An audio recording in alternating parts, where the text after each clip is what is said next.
I'm middle-aged, earning a middling salary, writing travel books and teaching geography at Oxford University. My life is extremely comfortable, or at least it was. It all changed when I foolishly decided to write a book about what life is like in the hottest, coldest, wettest and driest inhabited places on Earth. It was the toughest year of my life, but it wasn't enough for my publisher. The places I went to were all permanently inhabited.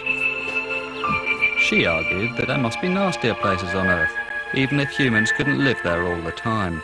She challenged me to go and find them.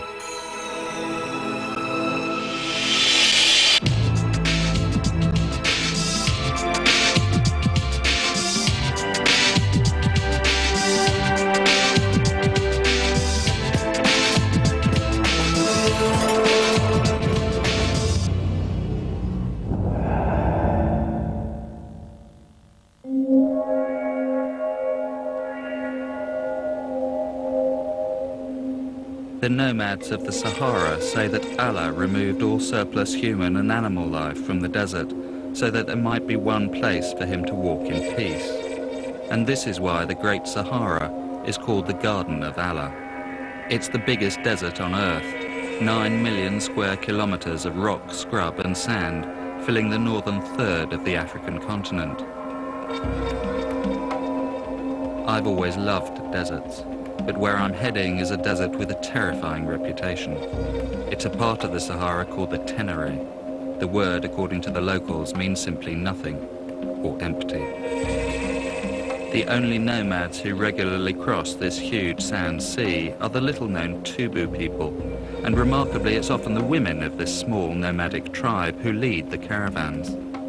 My aim was to discover how the Tubu women survived their journey across this fearful void. I was hoping for a gentle introduction to Niger and the desert in the ancient town of Agadez. But it was not to be.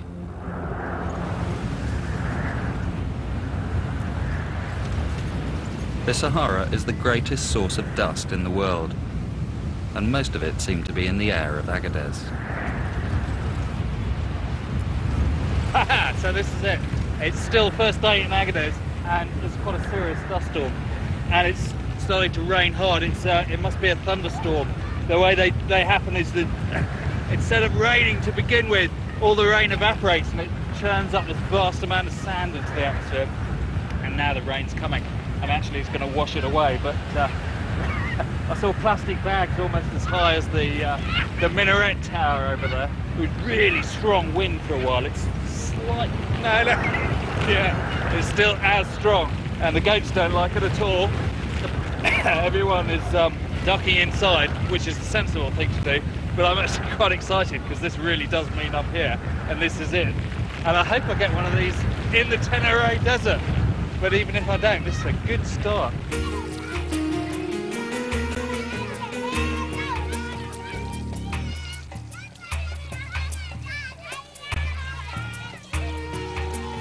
The storm was fierce, but mercifully short. It was the tail end of the rainy season in Niger. These fleeting showers offer welcome relief from the blistering temperatures. 1/6 of the population of Niger are nomads, and Agadez has for centuries been a crossroads on the trans-Saharan trading routes. I'd come here to meet up with Layla, a Tuareg woman who had agreed to help me prepare for my journey across the Tenere. But a message reached me. Change of plan. She wanted me to come to a place called Tafadek for a bath. 4/5 of Niger is desert, but Agadez lies on the edge of an area called the Sahel, which is the Arabic word for shore. It is the shore at the edge of a sea of sand.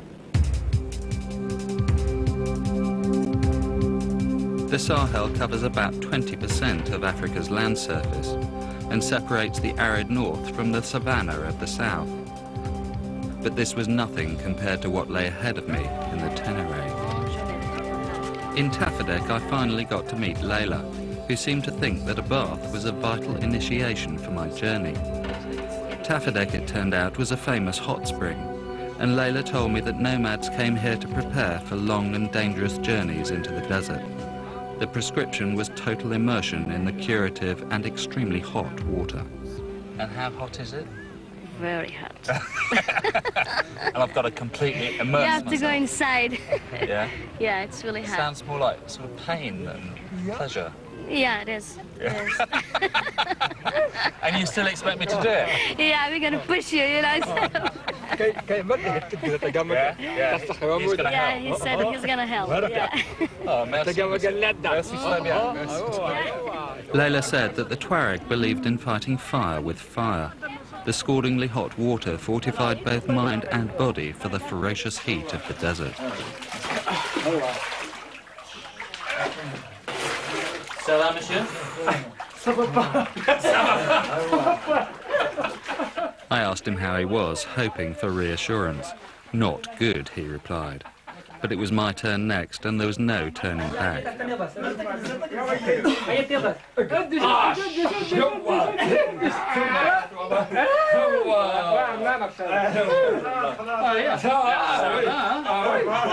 Once you're in, it's getting in. Wow. Okay. Attends. Outside. It's getting in.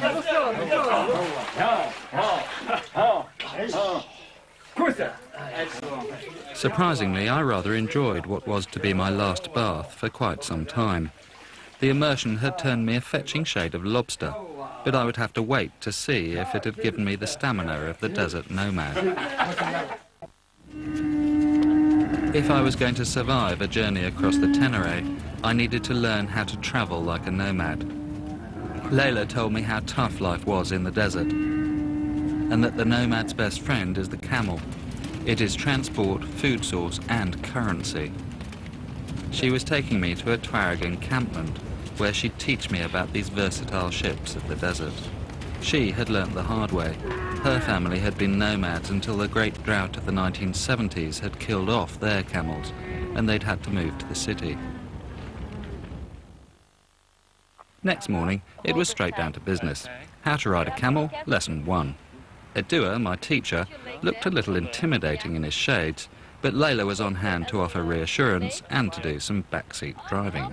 On top. Be careful. Okay, I'm there. Don't fall, Nick. No, the down part. You have to hold the down part, not The down part. Yeah. And you know something about the camels? What? The white one is supposed to be the prettiest, you know, the elegance. And this is pretty white. And the red one supposed to be the really intelligent. And the black and white supposed to be the really strongest. How many gears does it have? You push your feet a little bit, you know, to make the camel go. Just like a motor car then. Yeah. Very responsive. You know, encourage him, say, it's good, you're doing good. Yeah, you're doing beautifully, baby. Come on. Come on. Walking was fine, but once my foot hit the accelerator, it was an altogether less comfortable experience. It's hard work on your masculinity. Woo! Go ahead, Nick, faster! Faster seemed like a really bad idea. But as my lesson was ending, I noticed an increase in camel traffic passing through the neighbourhood. I asked Layla if she knew why. A race, she said, was happening that very afternoon. The Tuareg love to race camels and take it very seriously indeed. As it turned out, my teachers had decided to drop me in at the deep end. With only a few days to prepare for my treacherous desert crossing, they thought that testing my skill and bravery in a race was the way to go. But first, I had to meet the competition. One of the best riders. Very pleased to meet you. Now, are you going to be 1, 2, or 3?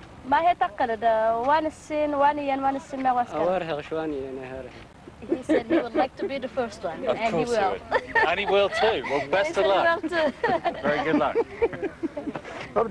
And how do you rate your chances, Mr. Abdullah? Said the first one. Oh, you're going to be first as well? Well, there's another guy over there who might well disagree with you. How about you? Oh, I'm going to be first also. The first Englishman. I was hoping to terrify them with my confidence, but I wasn't sure that it was working. So it's about an hour before I have to go to the race now, and I'm still getting butterflies, I have to say. I mean, I enjoyed this morning, and I was quite pleased with my performance, other than getting an extremely sore bum, and I can't actually sit down now, or at least I'm putting off sitting down right till the end. And the prospect of 3 kilometres on one of those saddles is not a very attractive one. Are you ready, Nick? As ready as I'll ever be, I think, Layla. That's good. You will be the first one, I'm sure of it. I think you might have a little too much confidence in me, but I'll see what I can do. Okay, I guess we're more or less ready. Yeah. The tension was building. Before every race, they hold a tam-tam, which was a chance for the competitors to show off to the girls. I was determined not to let Layla down, but my start left a lot to be desired.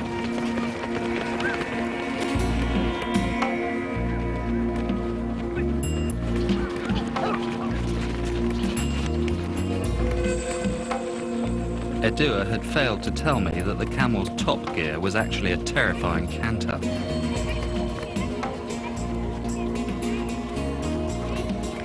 If trotting was hard on the bum, the canter broke a new pain barrier.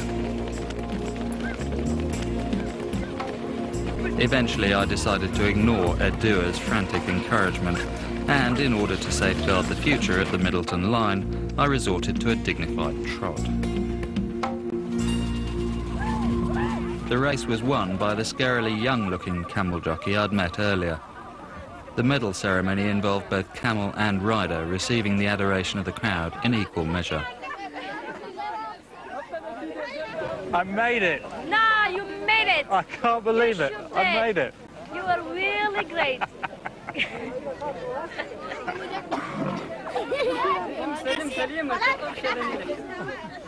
Bien fait, monsieur. Félicitations. You were right. You did come first.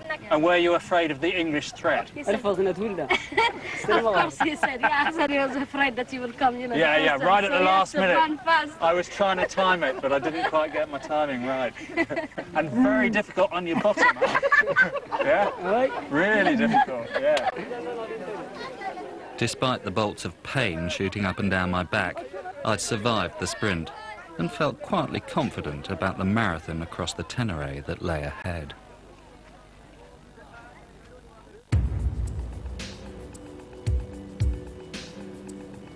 Another day dawned in the desert, and I was beginning to live more like a nomad, making my bed on the dry, baked earth. But before heading into the Tenere, I needed to find out more about how the nomads survive in this brutal environment. The average daily temperature in Niger is more than 45 degrees Celsius in the hottest months of the year. Air temperatures in the desert can top 50, making sand and rocks hot enough to burn skin. For most of the year, the nomadic people tend to live in the wetter south of the country. But after the annual rains, they move north in search of fresh pasture for their herds. Whole families carrying all their worldly goods can be seen zigzagging between the newly formed seasonal watering holes. But it's not just fresh pasture which draws them northwards. As animals and humans sweat to keep cool in the blistering heat, they don't just lose water,